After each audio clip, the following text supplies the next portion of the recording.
Hey guys, I'm Philippe, and today we're interviewing Rachel from GoodGhosting, Mhm. co-founder of GoodGhosting. I had the pleasure to meet her last month in New York, and the focus will be today will be going through your journey and also try to understand what your plans and goals are for the future. But maybe let's just tease the audience a little bit. So just give us a quick glimpse of what we're doing. Who is Rachel today, and what are you focusing on these days? Yeah. Cool. So yeah, I'll kick it off with maybe a little bit of an obligatory like elevator pitch for good ghosting. Basically, we're building DeFi products that encourage like good financial habits. So we're starting with savings. So we build like social saving pools, and basically they're gamified in a way that if you make all of your deposits regularly, you get a slice of the interest. But also building in like NFTs and other layers of gamification to kind of help people reach those goals. Um, Yeah, and we've been building this since I've been working on this full time for about a year now. But I've been working on this project for a bit longer than that as a kind of side project before I came full time. I can talk a little bit more about that. Maybe it's good to fit it into the journey. But yeah, it's been a brilliant year. We've really grown a community. We've had like now I think over 1.25 million saved in our smart contracts, all kind of coming in kind of 10 to $50 worth each time. So really helping kind of a wider range of DeFi users. We wanted to build something that wasn't just for people who had like, 10,000 to deposit into yield farming. We want to build something that's going to be beneficial to just a wider audience of people who maybe don't have that amount of capital to use. Yeah, yeah. I think that it's a very good teaser. Let's go back a bit. So and try to understand how you became a Web3 founder. And so yeah, let's start from the beginning. Tell us kind of where you grew up. Well, what did you think you would be doing as a profession when you were younger? And yeah, we will go from there. Yeah, of course. So as you can hear from my accent, I'm from the UK. I'm from London, England. So I grew up there. In terms of like what career did I want to do? I don't know. I think when I was a child, I didn't really have like hard to say. It wasn't like there was like a definite like vision there. But I know that I really did like making stuff and I did like being creative. And I think that does kind of come into part of what you do as like as a builder and also as a founder. Um, but yeah, just to kind of go through in school, like I studied um in the UK we do up to A levels, and A levels I was studying product design, so doing like CDT, woodwork, making like physical objects, also doing economic and geography. And I kind of think it's kind of an interesting thing doing now doing DeFi. It's kind of actually quite a good mix of both economics and design, like economics and design, and even an extent to sort of geography and history as well when you take the wider context.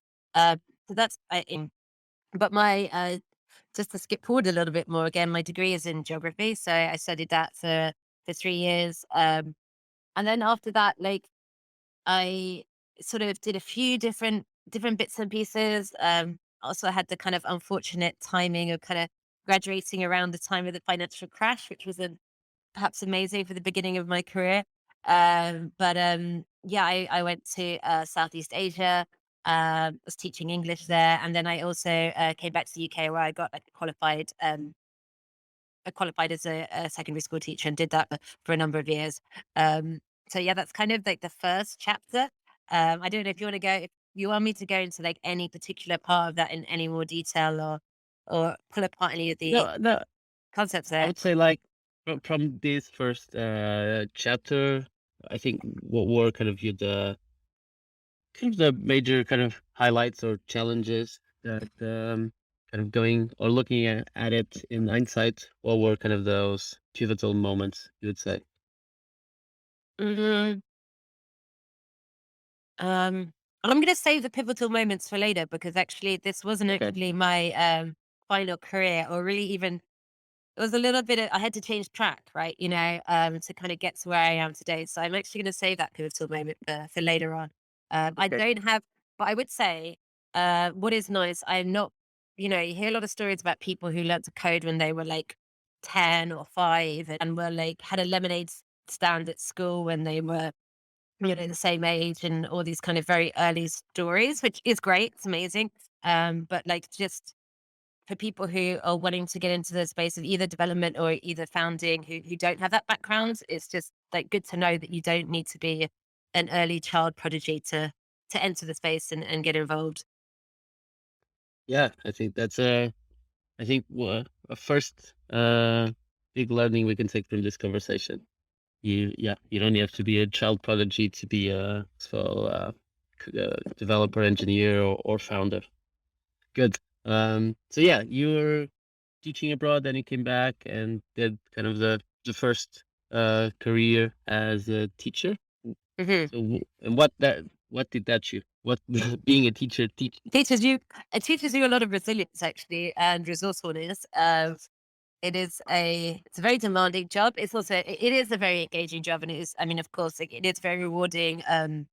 Being able to see people go on that kind of learning journey and providing knowledge and helping people skill up. It is a fantastic thing to do. And you do learn like you learn a lot of I'd say you learn a lot of life skills from teaching that are applicable in business and otherwise from relationship build. There is a bit of like, even with community management, there's an element of a teacher. You are kind of building a community in the class, right? And you want to kind of get the class moving towards the learning objectives and creating positive environment for people to learn in. There's definitely some parallels in there. And then even I could talk about this a little bit more before I go on to like a little bit later in the story, but I actually had a part of my journey from developer to founding the field of developer relations.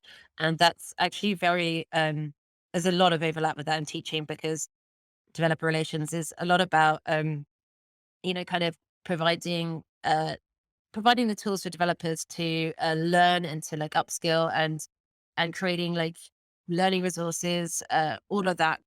Um, it was really helpful to have a teaching background from that point of view. Um, so I definitely did learn a lot from it. And it is, it can be like a fantastically rewarding career.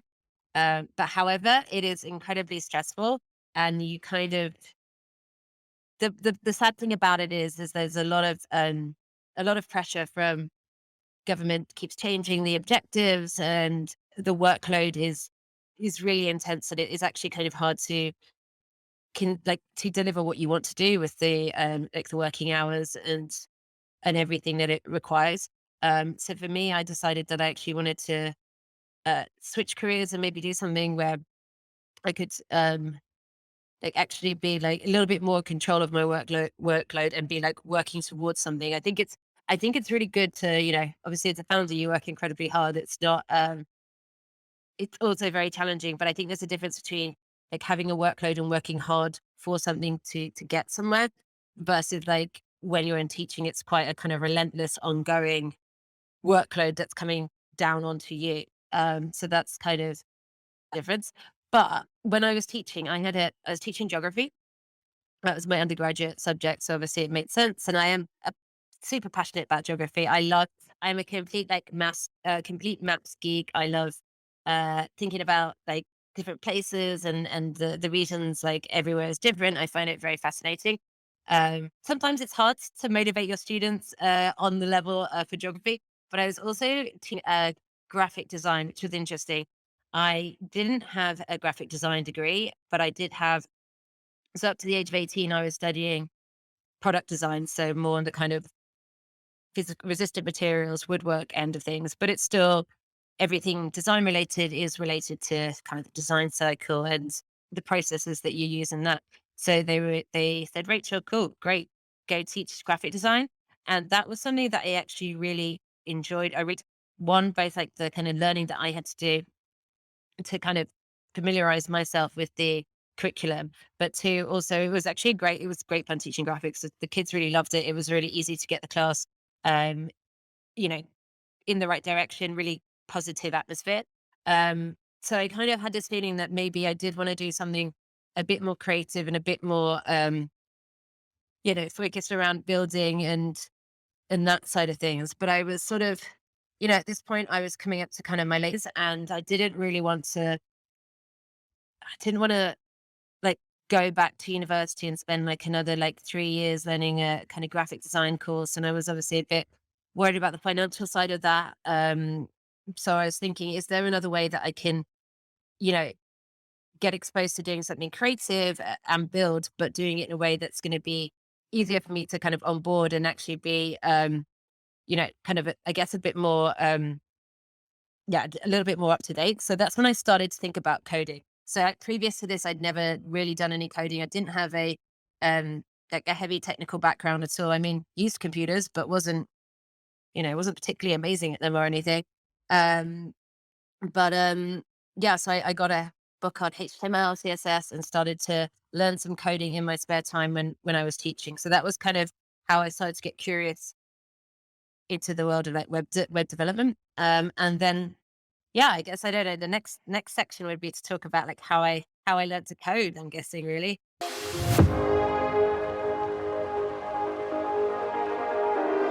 And yeah, we're already moving chapters, but I think let me just highlight some interesting thoughts there about your teaching chapter.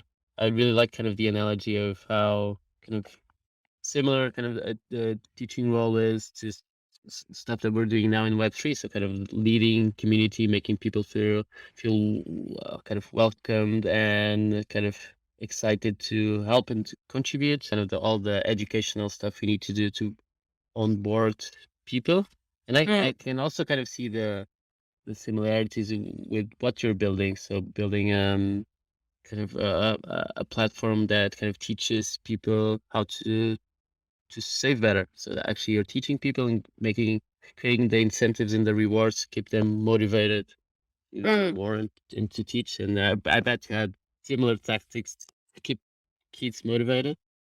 I Yeah, think I that's mean, you get a lot of like, I mean, teaching is rife with like points and like, getting, leaderboards and getting different color coded rewards based on your achievement and stuff like that. And yeah, I think there's definitely a part of kind of gamifying the experience, tailoring the experience so it is it's engaging. It needs to be it needs to be engaging and kind of how you communicate that to people as well is really important.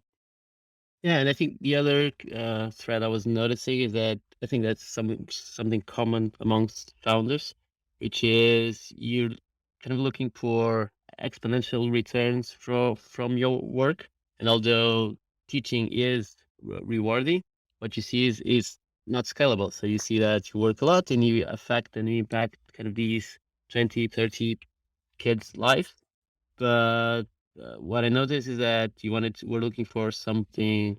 I mean, it's not about the workload. Is that the workload is being applied to something that it can have exponential returns. It can have scalability. So maybe what Yeah. you're doing now is similar, but creating the systems to do that at scale, that education at scale.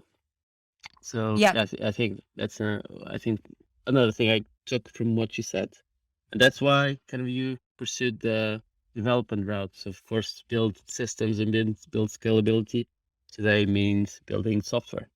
So Mm. yeah, walk us through that next chapter. So you started HTML. You're saying while you were still in school. When was kind of that moment where you um, decided to change, kind of quit school and Yeah. get into web development? So I'd been going to like a number of different meetups in London and I was trying to figure out like what I wanted to do and being quite like exploratory, trying a few different paths and stuff. And then I went to a meetup which was by it's a boot camp called Founders and Coders, which is they're an amazing organization. They're run out of London. They do a whole curriculum where um they basically teach you to code and it doesn't cost anything. You can go, it's completely free, which is amazing because I know a lot of the competition is sort of costing around like 8 grand. Um, so they kind of, I went to the meetup there and I wasn't really so sure if I think before I learned to code, I had this whole kind of, I didn't know if I could code. I was like, maybe I'm never going to understand that. Maybe it's not for me. I just didn't have any experience of it, but I was curious. I did want to give it a go. And then I was speaking to the founder, Dan, and he said, just apply and give it a go. So I did apply and I got into that. So that was kind of I suppose that was kind of the pivotal moment for me.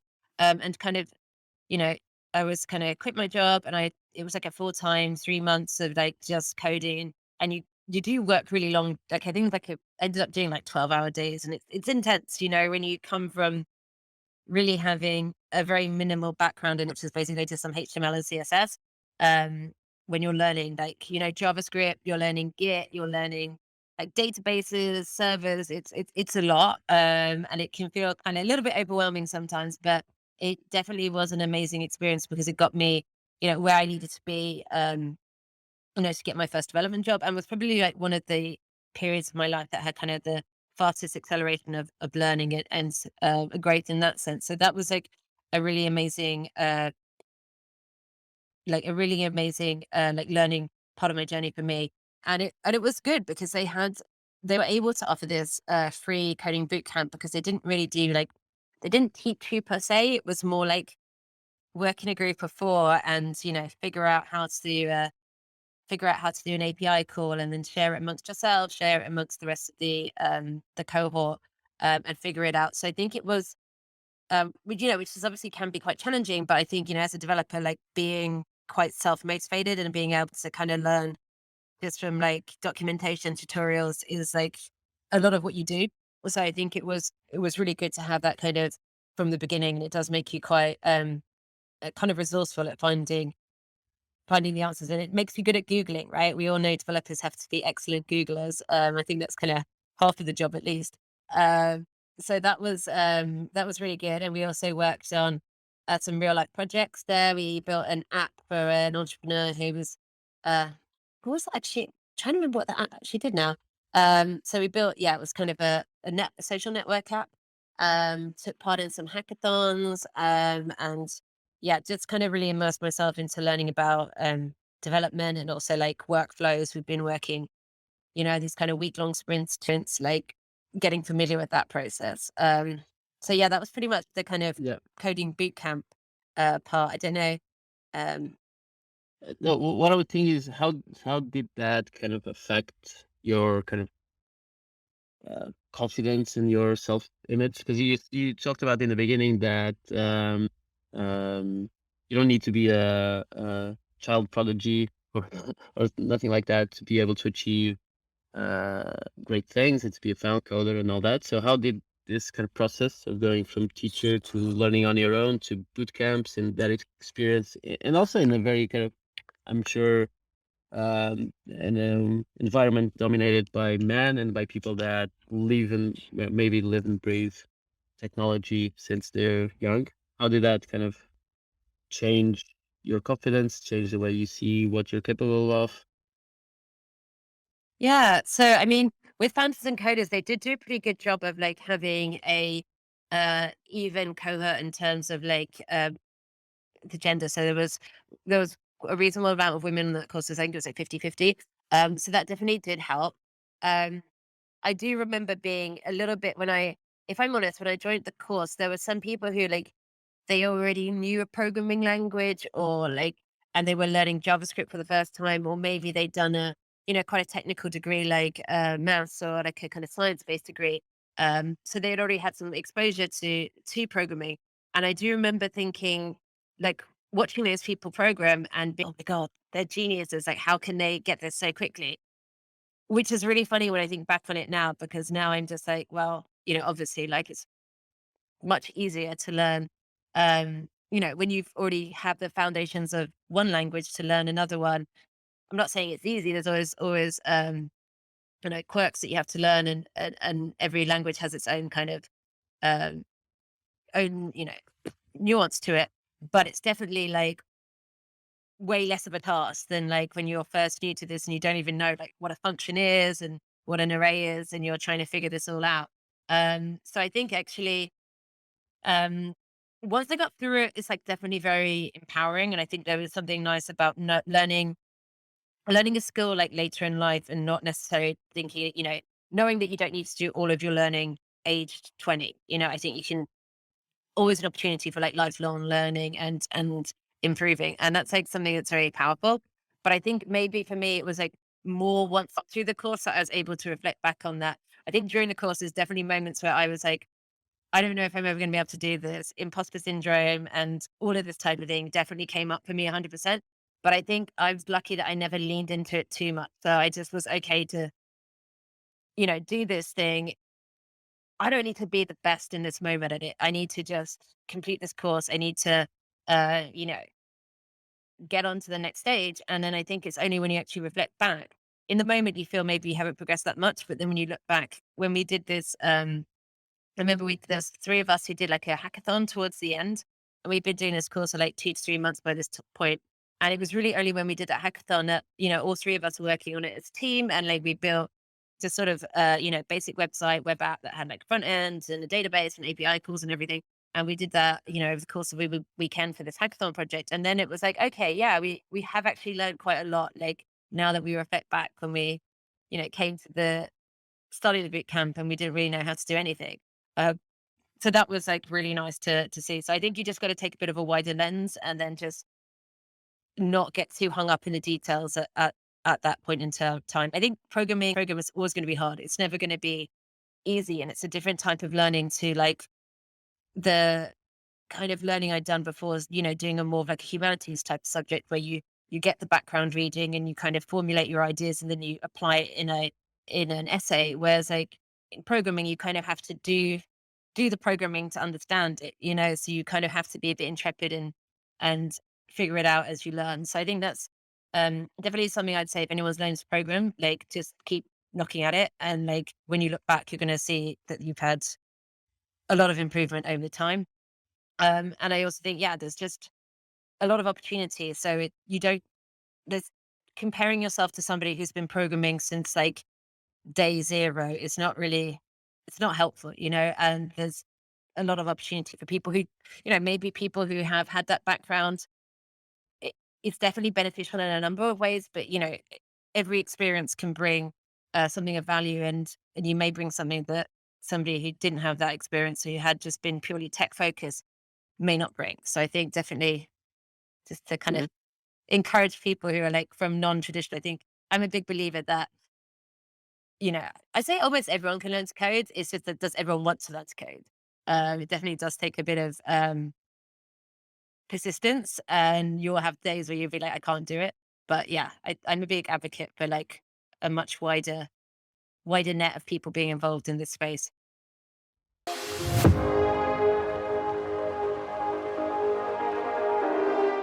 Thanks for sharing that. I'm sure that if everyone knew that, it will help kind of onboard more people into tech and Web3. But yeah, let's move forward a bit. I think after kind of these boot camps and the different coding kind of jobs you had, you eventually moved into that role of developer relations, right? Yeah. Yeah. And Yeah. also kind of was about this time that you got into crypto as well. Yes, it was actually around the same time. So I had been working as developer, but I'd becoming increasingly involved in crypto and attending a lot of crypto meetups in 17. I was working in London at the time and there was a lot going on. There was like pretty much a meet every day of the week in London for crypto at the time. Yeah, so I just started becoming involved in it more naturally. Speaking to a lot of people, ended up presenting at meetups, presenting at conferences, and that's how I kind of ended up getting a offer for a job in Berlin and moving over to Berlin to do kind of developer relations full time, which was really great because like I think it's for me it was like a nice way that I could use my technical knowledge, but also like I was saying, also my teaching knowledge as well. And I'm kind of fascinated. As much as I'm fascinated in the tech, I'm also fascinated in the communities and the people side of it as well. Yeah, thanks. Think for I'm kind of the developer relations role, like you said, is kind of a mix of understanding things technically and doing kind of a community also lead Hmm. role. So I think that probably was good practice in the or Web3 is now and kind of what your role is now.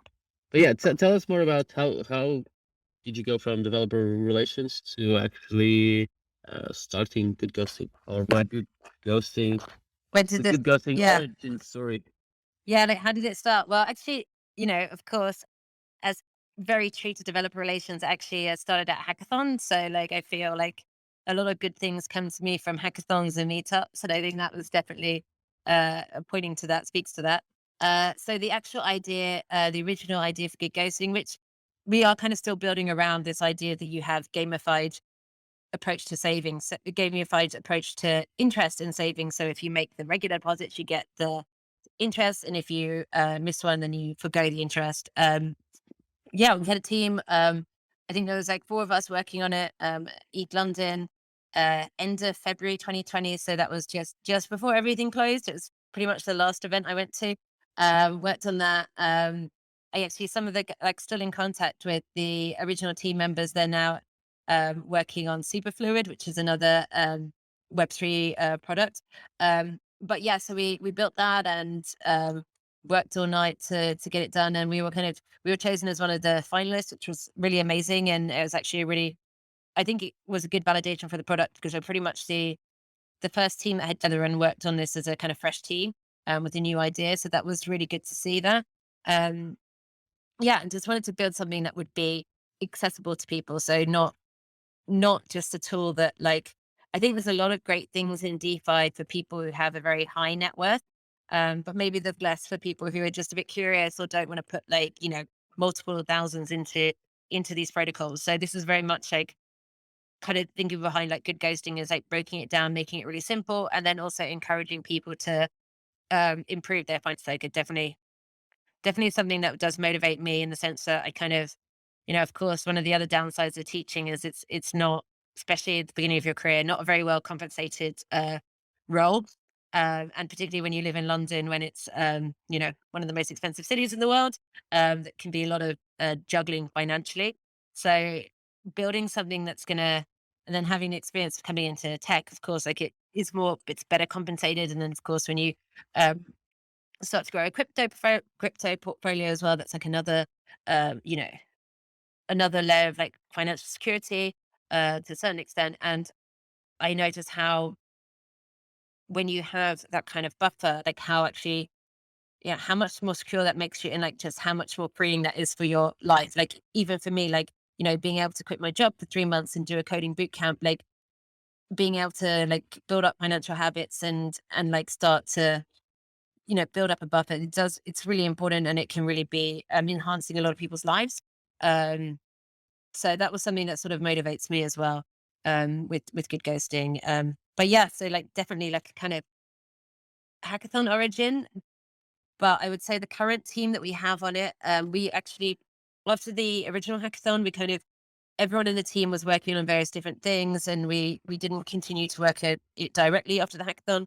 But later on that summer, I did a Gitcoin kernel program, which was um, the first Gitcoin kernel they did, and head of Gitcoin kernel. It's basically like sort of like a accelerator for people and or teams. So you could join as a team, or you could join as a person who's just wanting to form a team, or someone who's wanting to get from. They have a lot of people who are coming from like Web 2 into Web 3, or people with other different professional backgrounds and wanting to learn about the space. Um, but yeah, I went onto that and I pitched Good Ghosting and was able to form like the current team, which we've been working on it together for like, like 1.5 years now. So that's kind of how we current team.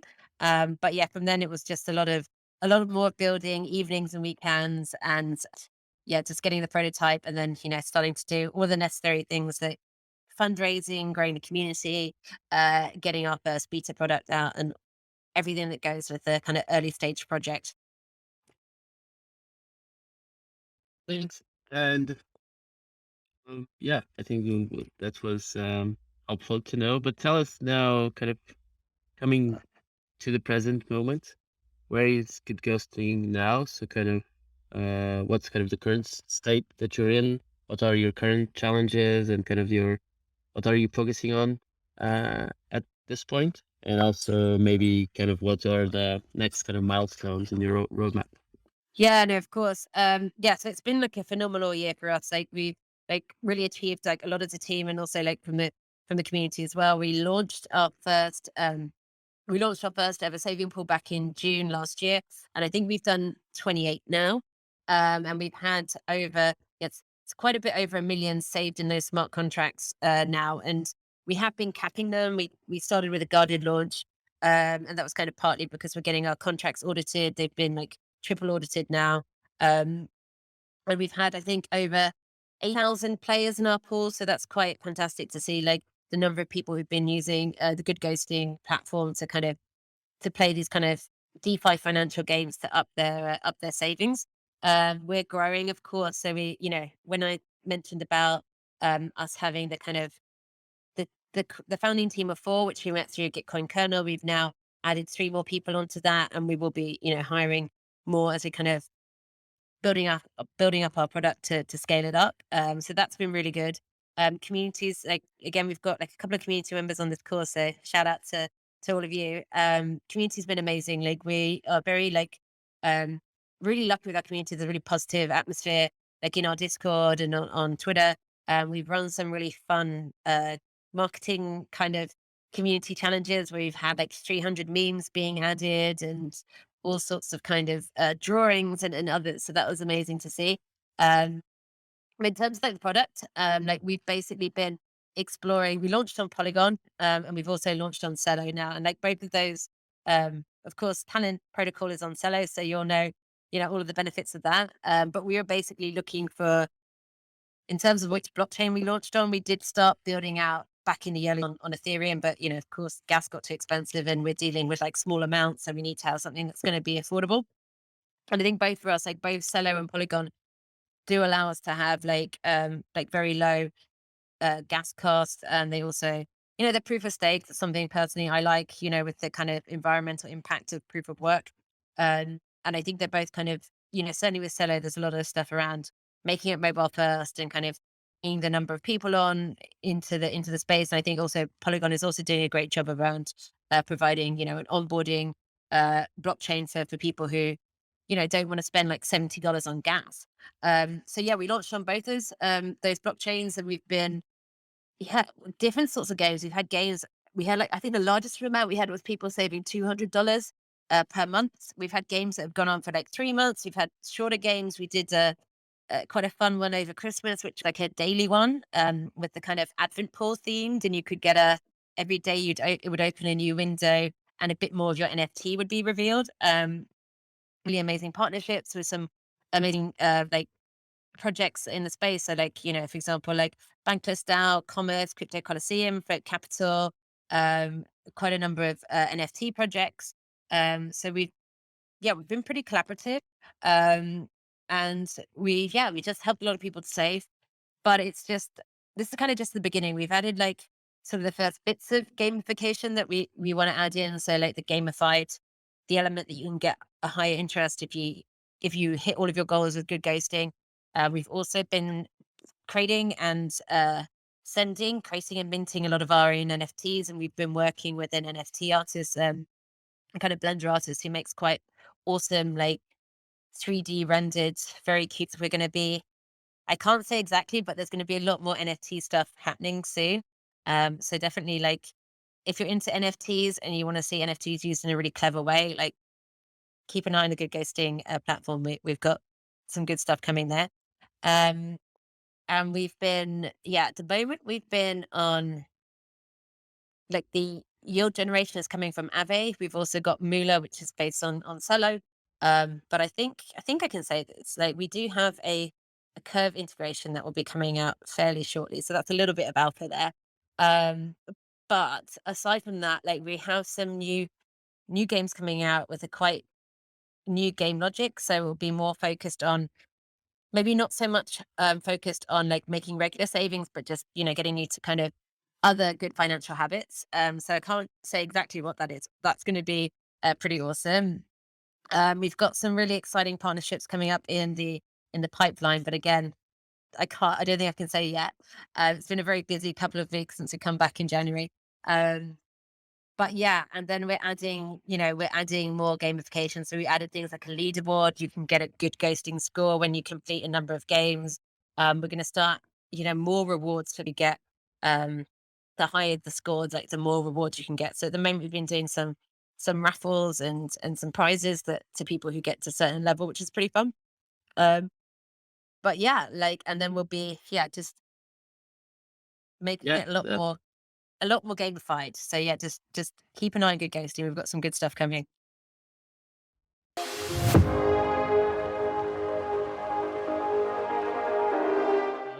Sounds super exciting. I'm sure that once the Web3 as a whole is more inclusive and easier to onboard people to, will be even more useful than it is today.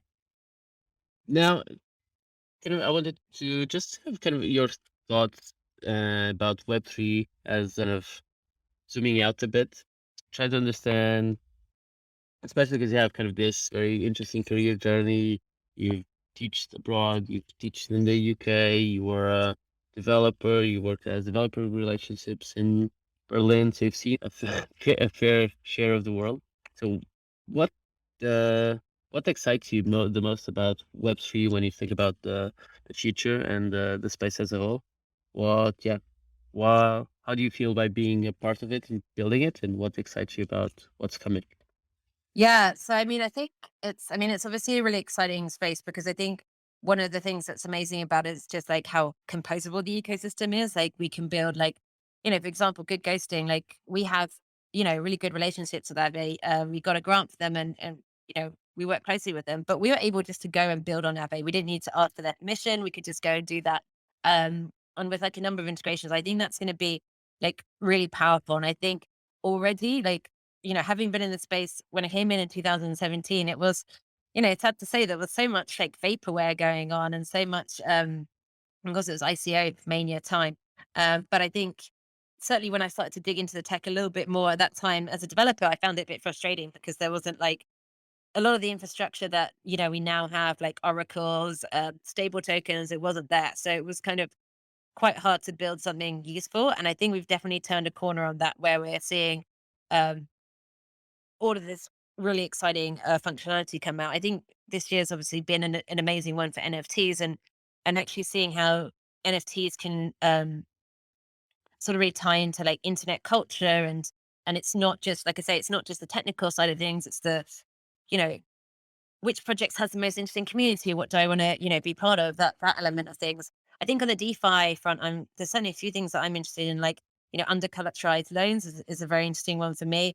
Um, and I'm there's just so much innovation in the space. It's actually impossible to keep track of it. And I think certainly when you're a founder, like you're like in the deep of your product uh so much that there's things that pass me by. But I think it's a really interesting place. And I think also, like, we're seeing like products, like people having more ownership of things. There's so much exciting stuff in the DAO space as well. So yeah, lots to be excited about. And I think, each year, each wave coming on now, we're going to see more innovation built on top of what's there. Like, we have a lot more like building blocks to build interesting stuff than we had like 2 years ago, and then it's just going to keep going like that. So I'm really excited to see kind of what the future holds. Really. Um, yeah, I mean, we're all excited as Yeah, well. definitely. And trying to put this kind of more concrete, uh, through what advice would you give someone that it's about to enter Web3? So, of course, we talked about a lot of things that are exciting, but imagine that someone that's listening is kind of new to the space. What advice would you give them about Web3? And also, what advice should they ignore? Because there's a lot of advice and things out there. What Yeah, yeah, that's a good question. I think it's good to have a think about, like, there's many different ways that you can enter Web3. There's many different like jobs available in the space now. So, and I think that's something that has changed quite a bit since like 2017, when, like, by and large most of the work available was for developers. I think we're seeing actually now there's a huge like need for like people who can build communities. All of these like creators, like whether that's like arts or, written content, music. There's a whole range of different things. So I think it's, always good to think about, like, what are your skill sets and what do you enjoy, and like how can you implement this in the space? Because I guarantee you there's probably a way that you can now. So I'd say, like, a bit of advice maybe to ignore. I've had a couple of people of my friends who've wanted to get into Web3, and they've kind of they don't have a development background and they want to dive in, like learning Solidity straight away. I think they felt that that was something that they had to do. I would say you don't necessarily need to do that. And I mean, it's by all means, I don't want to dissuade somebody from like diving into Solidity and like looking into smart contracts. I think it's definitely a valuable skill to be able to kind of read that and become familiar with it. But I think you don't need to like, you don't need to be writing Solidity. And like, arguably, if you not had a development job before, it might be a bit risky if you dive into Solidity before you've, I don't know, maybe done some JavaScript or something like this, as a full-time job. You know what I mean? In terms of like deploying smart contracts. So I think you can kind of, you can take your natural interest and like apply it into Web3 now. And I would also say the other thing is, you are curious about the space, the best places to like actually start learn by doing. So if you kind of set yourself like a small budget, like obviously don't always advise in the space, don't put any money in that you can't afford to lose. But like start playing around with like protocols. Of course, come and try good ghosting. Put a little pitch in there. But like yeah, get an ENS name. Maybe buy an NFT. Like explore the space. Maybe join a DAO if you're interested in that. Um, so I think just being curious and trying a few different things out is definitely a way to kind of explore the space. Yeah, definitely. It's also the advice I usually give. So, last question. I mean, your journey is super interesting and inspiring. I think everyone else thinks the same. And I have one last question, which is kind of relating the career journeys with social tokens, which is what we're kind of making possible at Talent Protocols to people to launch, for anyone to launch a token for their careers and kind of accelerate their development. So, in thinking about your use case and something that's constantly kind of shifting careers and exploring new paths, how do you see that uh, having social tokens, so you have kind of the ability of building that community of supporters or people that are now kind of connected with your career on chain? How do you think that would have helped in your case if this was already kind of a normal thing to see? And how do you think it can help people in the future? Yeah, I mean, I think it's definitely like it's a really good tool for like kind of getting those kind of early mentors, early supporters, and people backing you. I think there's definitely. I am really like I was asking you about this when we were in New York. I'm really interested to see like how could this be used. Like with definitely think there's a use case with like coding boot camps, etc. I think this can like really tie in quite nicely with that. So I'm really interested to see how Talent Protocol evolves and like how you can actually like facilitate that kind of early career onboarding and help people boost in that space. Um, yeah, I think there's a lot of people who want to. There's obviously like certainly when it comes to like developers, there's a huge demand for developers, and there's a lot of people who want to, certainly when it comes to like underrepresented groups, like women and otherwise, like increasing their participation in the space. I think social tokens would be a phenomenal tool for that. Like I got a lot out of some initiatives like well, founders and coders really helped me, but also things like um, there was like a number of different kind of organizations that are helping people on board into this space. And I think social tokens will be like another powerful tool for that.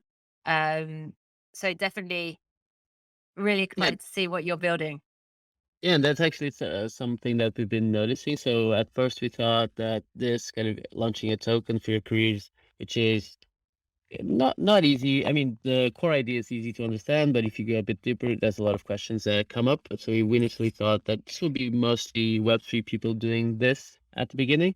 But actually, what we're seeing is that I think probably 60-70% of people that already launched their token at Telm Protocol are actually people that are just joining Web3. So a lot of them just created their MetaMask wallet to launch their token. So actually launching their token is their first kind of real on-chain transaction, which is yeah, kind of interesting. So yeah, hopefully both ghosting and Tail protocol can help accelerate that onboarding and make these tools accessible to anyone that needs them, and especially people like I mean, people to have the opportunity to do like you did. So finding and having the space and the opportunity to explore new paths that take them to a more fulfilling career.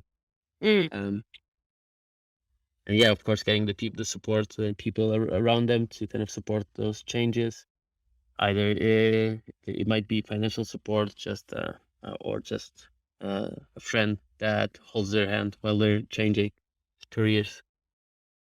But yeah, I think it's Rachel, kind of go ahead. it's quite a nice validation for you early on in your Mhm. career. Like I know something with Good Ghosting that helped us as a project. We did a Gitcoin grant quite early on, and we got like a um we like on the first one we raised like quite a reasonable amount. We had like a deposit from like Andre from like Jan and all of this stuff, and that was like definitely like really nice validation when you're at the start of something to see that people are, prepared to put some real funds behind it. So I think like social tokens can also help in that front, like give you that confident boost and like kind of propel you towards making that change. So yeah, that would be another interesting aspect of it. Yes, yes. And I just remember another thing that we also found out, which is also not very clear to us in the beginning, is as just like, for example, it happened to you after you learned how to code and how kind of you more confidence in your abilities and can realize that you can learn anything that you put your mind uh, to. And also, the token has a similar effect. So sometimes people that are actually talented and gifted don't have that self image of themselves for several reasons. And just by seeing other people and strangers kind of buying and kind of investing in you, that changes how you see yourself, and that makes you believe that you actually are capable of more than you are, and that you're, yeah, probably more skilled and talented than you thought. So just that signaling of someone and strangers buying your token, I think has a very interesting psychological effect on people as well. Yeah, definitely a good boost there, isn't it? Uh, Yeah. yeah. But yeah, Rachel, thank you so much for your time. This was a lovely conversation. Thank Take you. care. Bye bye. Thank you. Thank you, Rachel. If today's episode inspired you, don't forget to follow us on your podcast app to never miss upcoming interviews. Also, if you would like to share your journey with us, you know any hidden talent, or you just want to keep in touch with us, you can find our email in the description. This podcast is sponsored by Talent Protocol, the Web3 professional network where anyone can invest in high potential talent.